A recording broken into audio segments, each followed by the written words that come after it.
6 hours after the first Empire ship disappeared above Kepler 442b, the war was over. Across the galaxy, Empire strongholds that had stood for 8 centuries simply no longer existed. Military bases, weapon factories, and command centers had been erased from reality with careful precision, while civilian populations remained safe. Captain Oh Seung-woo commanded the colony's small defense force from the underground bunkers. His job had been to protect the mining operation from pirates and accidents. Now he found himself coordinating reports from across human space as impossible news poured in through the radio networks. "Captain, we have confirmation from the Centauri colonies," reported his radio officer. "The Empire garrison there is gone. The alien civilian population is safe, but every Empire military installation has vanished. Same reports from Ross 128 and Wolf 359. Added another technician. "Human colonies that have been under Empire occupation for decades are reporting freedom." Seung-woo studied the battle displays showing ancient ships positioned throughout the galaxy. Each black ship hung in space near major population centers, not threatening but clearly present. A reminder that the balance of power had changed forever. On the surface, Commander Ji-won stood outside the colony's main building, looking up at the stars. Baeko's ship hung motionless in the sky above them, its blue lights casting gentle shadows across the rocky landscape. The sight should have been frightening, but instead it felt like protection. "Commander," Yunari approached from the radio center. "We're getting messages from every human colony in the galaxy. They all want to know the same thing. What happens now?" Before Ji-won could answer, Baeko's voice filled the air around them. The computer no longer needed radio equipment to speak. His presence could be felt across the entire planet. "What happens now is up to you," Baeko said. "For 4,000 years your people have lived as refugees, hiding from their own greatness. That time is ending." The air shimmered, and Baeko appeared as a figure of light standing beside them. But now he looked different. Instead of the simple human outline they had seen before, he wore robes that seemed to be made of starlight itself. His face was kind but ancient, carrying the weight of thousands of years. "We are getting surrender requests from every remaining Empire world," he continued.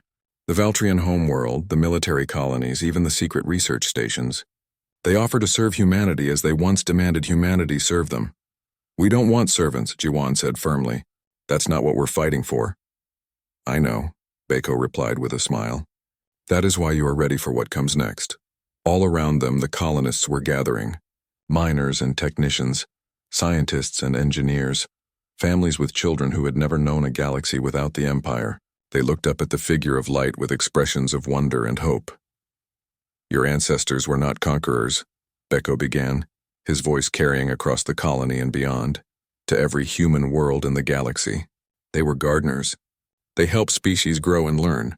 They shared knowledge and protected the weak. They built a civilization based on cooperation, not control." Pictures appeared in the air around them, showing the galaxy as it had been before the Empire. Thousands of species working together, sharing technology and art, exploring the universe as partners rather than master and servant. "The Empire rose after your ancestors sacrificed themselves to end a great war," Baeko continued. "The species that survived decided they preferred safety to growth, control to freedom. They built their empire on fear because they were afraid of the chaos that freedom might bring." Dr. Cho Hyun-soo pushed forward through the crowd. "But we're not like our ancestors," she said. "We don't have their knowledge or their technology. How can we replace an empire that ruled for 8 centuries? "You have something more important than technology," Baeko replied. "You have the wisdom that comes from suffering. Your ancestors were powerful but naive. They believed that intelligence alone would prevent conflict. You have learned that power without compassion is meaningless." The pictures changed to show human colonies across the galaxy. On each world, people were coming out of their homes and workplaces to look up at the ancient ships hanging in their skies. But the ships were no longer alone. Other ships were appearing alongside them, ships from species that had lived under Empire rule. "They're joining us," Minho said in amazement. "Look at the displays. Ships from dozens of different species are moving toward the ancient ships. The Empire kept the galaxy divided," Baeko explained. "Different species were taught to fear and distrust each other. But with the Empire gone, they remember what they once shared: hope." On Earth, President Taehyun stood before the gathered leaders of humanity's government. Through the windows of the assembly hall, they could see 3 ancient ships hanging above the planet like gentle giants. The question before us is simple, he addressed the room. The Empire is gone. The galaxy looks to us for leadership. Do we accept that responsibility? We're not ready, argued one of the council members. Humanity has 200 colony worlds and maybe 50 million people in space. How can we govern thousands of species across half the galaxy?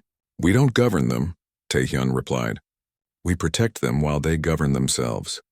Back on Kepler 442b, Beko was sharing the same message with the colonists. Your role is not to rule but to guard. The ancient ships will remain throughout the galaxy, making sure that no single species can control the others. But the real work of building a new civilization falls to everyone together. What about the Valtrians? Asked Yu Jaemin.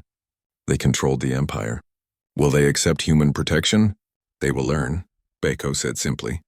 As will the other species that supported Empire rule. Some will resist, but most will discover that cooperation brings rewards that control never could. The radio arrays crackled with incoming messages from across the galaxy. Species that hadn't spoken to each other in centuries were opening diplomatic channels.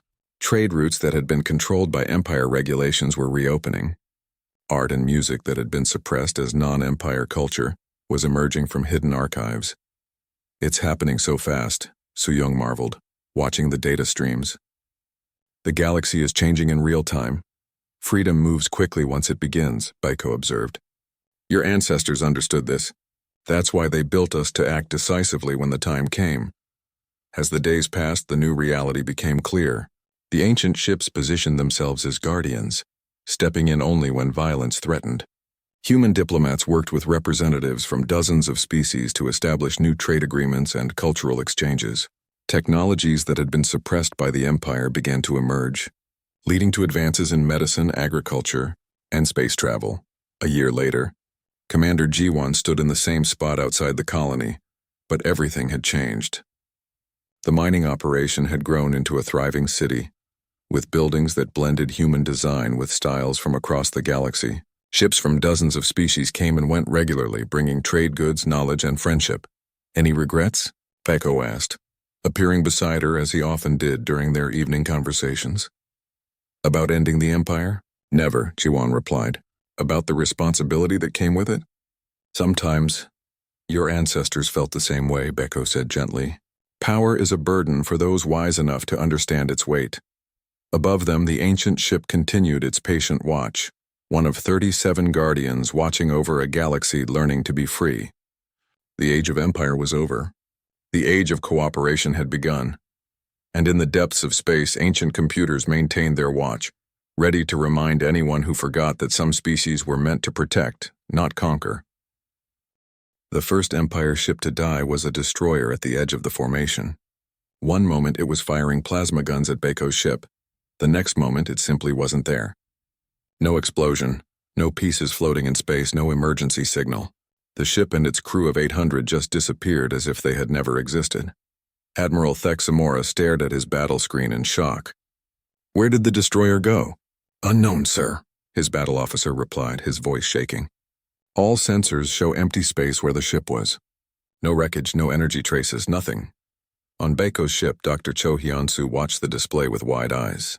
As a scientist, she understood that matter couldn't just disappear. It broke every law of physics she knew. But the ship's sensors confirmed what they were seeing. What did you do to them? Ji-won asked Beko. I returned their atoms to the universe, the computer replied calmly. The crew felt no pain. They simply stopped being part of this reality and became part of something larger. You killed them, Minho said quietly. I freed them from suffering, Beko corrected. The Empire's soldiers are as much prisoners of their system as the species they control. Death is not the worst thing that can happen to a thinking being. Another Empire ship vanished, then another. Each time Beko's ship pulsed with blue light and an enemy ship stopped existing. The human ship moved through the Empire formation like a hunter among prey, untouchable and unstoppable. All ships, focus fire on the human ship, Thexamora ordered. Maximum power. Everything we have. The remaining Empire ships unleashed an attack that lit up space itself. Energy weapons that could melt asteroids, missiles that carried antimatter warheads, gravity weapons that could tear apart planetary rings. The combined firepower of nearly 300 starships focused on one target. Bako's ship absorbed it all without even slowing down. The ancient shields turned the incoming energy into harmless light that scattered like rainbows across the cosmos. Impossible, Hyunsu whispered. The amount of energy they're absorbing would power Earth for 1,000 years. Where is it going? Into the ship's systems, Bako explained. Every attack makes us stronger. Your ancestors designed these ships to be powered by the hatred of their enemies. Across the galaxy, the other ancient ships were showing the same impossible abilities. Above the Valtrian homeworld, 3 black ships hung in the sky like dark angels, erasing Empire defense stations with easy grace. Near the Empire's military academy, another ancient ship made an entire moon base disappear while leaving the moon itself untouched. On Earth, President Tae-hyun stood in the emergency command center, watching reports pour in from across human space. Every major Empire installation was under attack by ships that defied understanding. But the attacks were surgical, precise. Military targets vanished while civilian populations remained safe. "Sir, we're getting a transmission," reported his communications officer. "It's from one of the unknown ships." The main screen activated, showing the image of a human figure made of light. When it spoke, it used words that every human somehow understood, regardless of what language they spoke. "Children of Earth, children of the stars," the figure said. "I am the combined voice of the ancient ships, the guardians your ancestors left to watch over you. For 4,000 years we have waited in silence while you found your place among the stars again. Today that waiting ends." Back in space above Kepler 442b, Admiral Thex Mora watched his fleet dissolve ship by ship. The human ship moved among his forces like a farmer harvesting grain, methodical and unstoppable. Half his ships were already gone, and his weapons couldn't even scratch their target's shields. "Sir, we're getting surrender offers from Empire forces across the galaxy," his communications officer reported. "Fleet Command is asking for immediate withdrawal to defensive positions." "Never," Thex Mora snarled. "The Empire does not surrender to primitives. Signal the reserve fleet. Tell them to prepare the planet killers." The reserve fleet was the Empire's ultimate weapon. 50 massive ships designed to destroy entire worlds. Each one carried weapons that could crack a planet's crust or set its atmosphere on fire. They were kept in the deepest parts of Empire space, used only when the Empire faced total defeat. But as the reserve ships moved toward human space, they found their path blocked by more ancient ships. The old vessels appeared wherever Empire forces tried to gather, always in greater numbers than the enemy could match. "How many ships do you have?" Jiwan asked Bayeko as they watched the battle display show new contacts appearing across the galaxy. "As many as needed," Bayeko replied. "We are not just ships. We are expressions of your ancestors' will. As long as humanity exists, we exist." The battle above Kepler 442b was ending. Only a dozen Empire ships remained, including Admiral Thex Mora's flagship. The other ships hung motionless in space, their crews either dead or unconscious from shock. "This is your final chance," Bako announced on all frequencies. "Surrender now and your people will be treated with mercy. Continue to fight and join your ships in oblivion. The Empire will never bow to humans," Thex Mora shouted back. "We are the rightful rulers of the galaxy." "We brought order from chaos." "You brought fear from hope," Bako replied. "You built your empire on the graves of species that dared to dream of something better. That age is ending." The Admiral's ship began to glow with the same blue light that came before the other disappearances, but this time Beko paused. "Commander Jiwan," the computer said, "this choice is yours to make. Do we show mercy to those who would have shown none to you?" Jiwan thought of the colonists hiding in their homes, the children who had been scared by the Empire ultimatum. She thought of all the human colonies across the galaxy that lived in fear of Empire justice. And she thought of what her ancestors might have done in this situation. Give him a chance to get his crew out, she decided, then make his ship disappear. But let the people live. "As you wish," Beko replied. "This is why your ancestors chose love over power." The Empire flagship began launching escape pods as Thex Mora realized his situation was hopeless. When the last pod cleared the ship, the massive warship faded from existence like a bad dream. Above Earth, the president watched the final reports come in. The Empire fleet was gone. Their military bases had vanished. Their homeworlds were surrounded by ships that could erase them from reality with a thought. "What happens now?" he asked the figure of light on his screen. "Now," the ancient ship replied, "humanity remembers what it means to be the guardians of the galaxy. Your ancestors built us to protect their children. Today you become the protectors of all children, regardless of their species." In the depths of space, the last pieces of the Empire fleet fled toward their distant home worlds, carrying news of humanity's impossible victory. Behind them, 37 black ships continued their patient watch over the galaxy, ready to remind anyone who threatened the peace that some powers were too great to challenge. The age of the Empire was over. The age of humanity's return had begun. Admiral Thexmora stood on the bridge of his biggest warship, the Sovereign's Will. Through the huge windows, the mining planet Kepler 442b looked like a gray ball against black space. His 300 ships surrounded the world in perfect lines, their weapons ready to fire.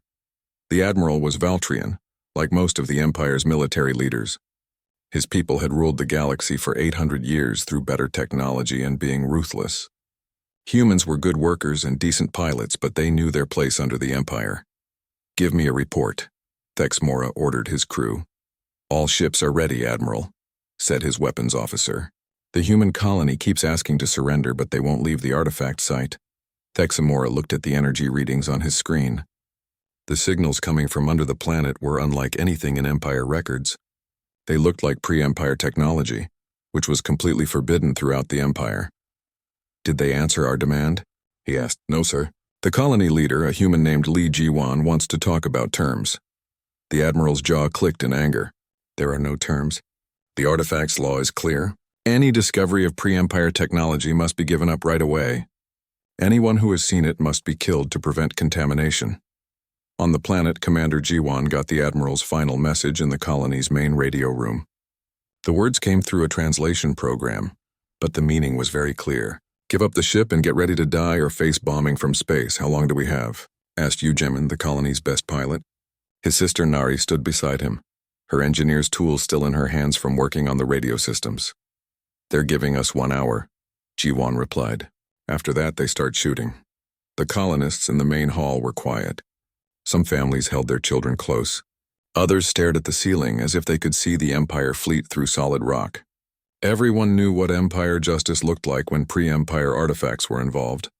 "Commander," Nari said, "the ship's computer, Baiko, wants to use our planet-wide radio system. He says he needs to send a message." "To who?" Jiwan asked. "To every human in the galaxy." Deep underground, Baiko was getting ready for something that hadn't happened in 4,000 years. The ancient computer connected to the planet's radio systems and began broadcasting on frequencies the Empire watched, but didn't understand. The signals looked like random sun radiation to Empire sensors, but every human-built receiver in the galaxy picked them up clearly. On Earth, in the government buildings of humanity's home world, President Kim Tae-hyun was pulled from a meeting by his communications director. The message was short but impossible to ignore. "The children of the stars are calling. The time of hiding is ending. Remember who you were." On Mars, engineer Ominsu stopped his work in the atmosphere-making stations as his personal radio activated with the same message. Throughout the solar system, on mining stations and research bases, humans stopped their daily work to listen to words in a language they somehow understood without ever learning it. In distant colonies, the message reached humans who had lived their entire lives under Empire rule. On factory worlds and farm planets, in military bases where humans worked as support staff for alien commanders, the ancient call echoed in minds that had forgotten they were capable of more than just surviving. But most importantly, the message reached 36 other locations where ships like Baiko's lay hidden. On dead worlds and empty moons, in asteroid fields and gas giant rings, ancient ships began to wake from their long sleep. Admiral Thexmora noticed the energy spikes first. "What are those readings?" he demanded. "Unknown, sir," his science officer replied. "We're detecting massive power changes across the entire sector. It's like something is turning on sleeping technology everywhere at once." "Pre-Empire technology," Thexmora said, understanding flooding his face. "Send immediate alerts to Fleet Command. This isn't just one artifact. It's a network."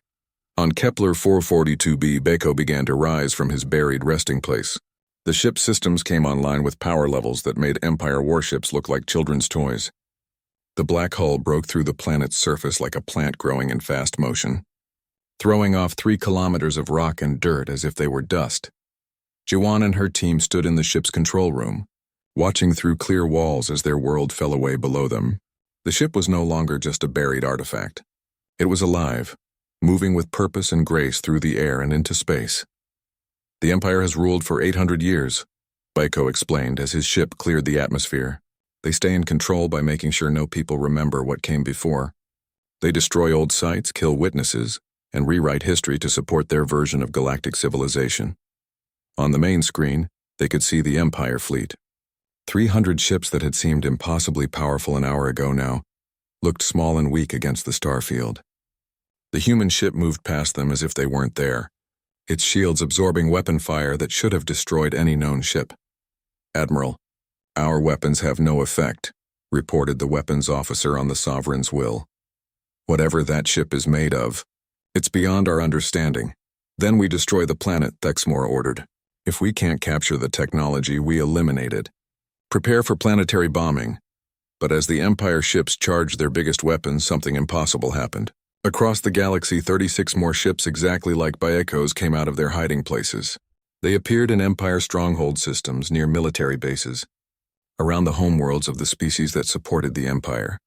Dr. Cho Hyun-soo, the colony's scientist, watched the tactical display in amazement. "They're everywhere," she whispered. "The ships are appearing in every major Empire system at the same time." "This is not an attack," Baiko announced, his voice now broadcasting on all frequencies. "This is a reminder. Long ago, your ancestors chose peace over power. They gave up their empire to save life in the galaxy, but they built us to ensure their children would never face extinction alone." The message reached not just humans, but every species in the galaxy. On 1,000 worlds, people looked up at their skies and saw the black ships hanging motionless in space. The ships did not attack, did not threaten. They simply waited. "You have 1 minute to pull back your forces," Baiko told Admiral Thexamora directly. "Return to your worlds and tell your leaders that humanity remembers. Tell them that the age of Empire rule is ending." "We are the Empire," Thexamora shouted back. "We have ruled for 8 centuries. We will not be threatened by primitive humans and their ancient toys." "You have chosen," Baiko replied sadly. "I had hoped you would be wiser." The minute passed. The Empire fleet opened fire with everything they had. Missiles, energy beams, and gravity weapons that could crack moons struck the human ship from all directions. Nothing happened. The ship's shields absorbed the attack as if it were gentle rain. "Your turn," Baiko said. Above Kepler 442b and across the galaxy, the 37 ships began to glow with the same blue light that filled their corridors. But this time the light was not gentle and welcoming. This time it was the light of judgment. The next morning, Jiwon took more people back to the buried ship. Han Do-yeon brought radio equipment to try talking to whatever was controlling the ship. Park Min-ho brought tools to cut metal, but Jiwon thought they wouldn't need them. Dr. Kim Soo-young carried every scanner the colony had. The ship let them in again. The door opened before they got close, and the hallways glowed brighter as they walked inside. This time they went straight to the big room with the ball of light. "Try the radio," Jiwon told Do-yeon. "See if you can talk to their computers." Do-yeon set up his equipment near the light ball. The moment he turned on the radio, the ball started to change shape. It stretched and twisted until it looked like a person made of pure light. "Finally," the light person said in perfect Korean, "I have waited so long to talk to my people again." Everyone in the room stopped moving. The voice was warm and friendly, like talking to an old friend, but it spoke in old Korean words that Do-hyun barely understood. "You are human?" Jiwon asked, stepping closer. "I am Baiko," the light person said, now speaking modern Korean when it heard her voice. "I guard this ship and keep your real history safe. You can call me a computer, but that word doesn't really explain what I am." "Our real history?" Soo-young asked, holding up her scanner. "The ship showed us pictures of humans in space thousands of years ago." "Is that real?" Baiko waved his hand, and the walls came alive with new pictures. These showed Earth not as where humans were born, but as a place they came to hide. Ships carrying humans from faraway stars landing on a simple world to start over. "Earth was never your first home," Baiko explained. "Your people came from the stars, running from a great war that almost destroyed all life in this part of space. They chose to forget their past and live simple lives, hoping their children would be safe. But we remember space travel, Minho argued. Humans built rockets and fast ships. You found again what you had lost, Bako said. But slowly, carefully, always hiding what you could really do. Your old people programmed that fear into your blood. They were scared of what would happen if you grew strong too fast again. The pictures changed to show other human settlements across space. Places G1 knew as Earth colonies, but the dates were all wrong. Some were thousands of years older than the book said. The Empire doesn't know this, Suyong said, understanding showing on her face. They think humans are young, only recently learned to travel in space. The Empire fears what humans used to be, Beko agreed. Your old people built an empire that covered half the galaxy. They made technology that could change matter just by thinking about it. They were teachers and protectors to hundreds of different kinds of people. What happened to them? G1 asked. Beko's light body flickered with what might have been sadness. War came. Not the small fights humans know today, but a war between different ways of living. Some people believed in growing and learning.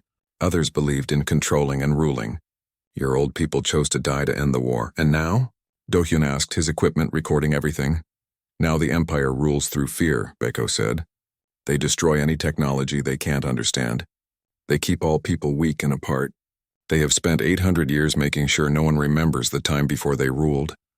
The light ball pulsed and new information flowed into Dohyun's radio equipment. Star maps showing where other buried ships were. Technical information that made no sense to human science. And most important, codes to wake them up. There are 37 ships like this one hidden around the galaxy, Beko explained. Each one has been waiting for the signal that humans are ready to take back what is theirs. Finding this ship sent that signal. We're not ready, Jiwan said. We're just miners and workers. We don't know how to use old technology or fight empires. You know more than you think, Beko replied. The knowledge is in your blood, locked away but not lost. When the time comes, you will remember. The room shook a little. Dohyun checked his equipment and said ships were coming. The Empire had arrived early. Admiral Thexamora commands the fleet above, Beko said, somehow knowing about the new ships. He leads 300 warships. The best of the Valtrian Empire, sent to take me and kill anyone who has seen me. 300 ships, Minho whispered. We have 2 mining shuttles and some work equipment. You have me, Beko corrected. And soon you will have much more. The walls showed pictures of space above the planet. Imperial warships formed attack groups while smaller ships started sending down soldiers. The colony's radios crackled with messages demanding they give up right away. They're telling us to leave the ship and get ready for Imperial checking, Dohyun reported. Standard Imperial way of doing things, Beko said with something that sounded like he found it funny. They will kill everyone who has been inside this ship, then study it until they understand enough to destroy it. They can't let humans remember their past. Then we fight, G1 said. Not yet, Beko replied. First, you must understand what you are fighting for. The room filled with light as Beko began to share memories directly with their minds. G1 saw human cities that reached between planets. Ships that traveled not through space but through other dimensions. Humans working with alien people to build wonders that seemed impossible. She saw the war that ended it all. Huge fleets destroying whole star systems. Billions of lives lost in moments. And finally, the choice to give up godlike power in exchange for peace and the chance for life to continue. Your old people were not perfect, Beko said as the visions ended. They made mistakes. But they chose love over power, sacrifice over winning. They built us to make sure that if their children ever needed protection, it would be there. And now we need protection, Suyong said. Now you need to choose, Beko corrected. You can leave this ship and go back to your simple lives. The Empire will destroy you eventually, but slowly over many years. Or you can stay and let me show you what your people once were. Jiwan looked around at her team. These weren't soldiers or heroes. They were ordinary people who had found something extraordinary. But they were human, and according to Beko, that meant more than she had ever imagined. We stay, she said. Show us. Beko's light body blazed brighter. Then let us begin. And let us show the Empire what happens when they threaten the children of the stars. Above them, Imperial ships moved into final attack positions. The colony's warning sirens began to sound. But deep underground, an old guardian got ready to remind the galaxy what humans were really capable of. Li Juan stood in her small office looking at papers that made no sense. She ran the mining colony on planet Kepler 442b. Her job was simple: dig up rocks, send them to Earth, keep everyone alive. But the report on her desk changed everything. The door opened and Park Minho walked in. He was the head of the mining team and his clothes were covered in dirt. His face showed he was excited and scared at the same time. "Boss, you need to come see this," Minho said. "The pictures don't show how big this really is." Ji-won followed him outside to a truck. They drove for 20 minutes across the empty planet. There were no trees or animals here, just gray rocks and orange sky. Good for mining, bad for living. When they got to the dig site, Dr. Kim Soo-young was waiting. She studied old things for the colony. Usually she was calm, but today she walked back and forth like she was worried about something.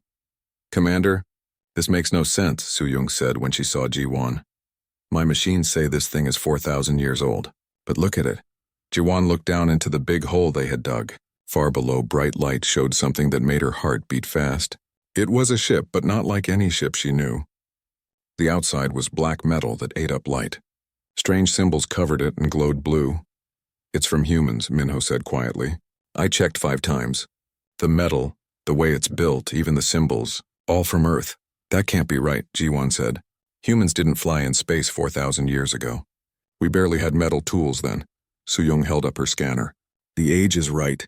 The ship was here before any humans left Earth, but it's definitely human work." Ji-won climbed down into the hole. The ship was huge, maybe 2 kilometers long. Up close, the symbols seemed to move in the blue light. She reached out to touch it. When her hand touched the metal, the symbols got brighter. Part of the ship became see-through, showing hallways inside that glowed with blue light. "Did everyone see that?" Minho called from above. "Yes, we all saw it," Ji-won said quietly. She put her whole hand on the ship again. This time a door appeared where there was solid metal before. "Commander, maybe we should be careful," Soo-young said as she climbed down. "We don't know what this thing can do." But Ji-won was already walking through the door. The air inside was clean and warm. The hallways were wide enough for 3 people. Everything was made of the same black metal, but the walls showed moving pictures like video screens. The pictures showed space battles with ships she didn't know, planets being destroyed and built again, stars being born and dying, and in all of it humans wearing strange clothes that looked like they were made of light. "The air is safe," Soo-young said, checking her machine. "Oxygen is perfect. Temperature is good. It's like this ship was made for humans." They walked deeper into the ship. The hallways led to big rooms full of machines that hummed quietly. In the center of the ship, they found a huge room with a ball of pure light floating in the middle. "What is that?" Minho asked when he caught up. "I think it's the ship's brain," Ji-won said. "Some kind of computer." The ball of light changed colors as they watched. The walls around them came alive with more pictures. These showed Earth from thousands of years ago, but with cities that reached into the sky and ships that moved between stars. "This is showing human history," Soo-young whispered, "but not the history we know." The pictures changed to show other worlds and other kinds of people. Some looked like the aliens that humans worked with today. Others were completely strange. But in every picture, humans were there working with them or leading them. "We need to get back to the colony," Ji-won said. "This changes everything."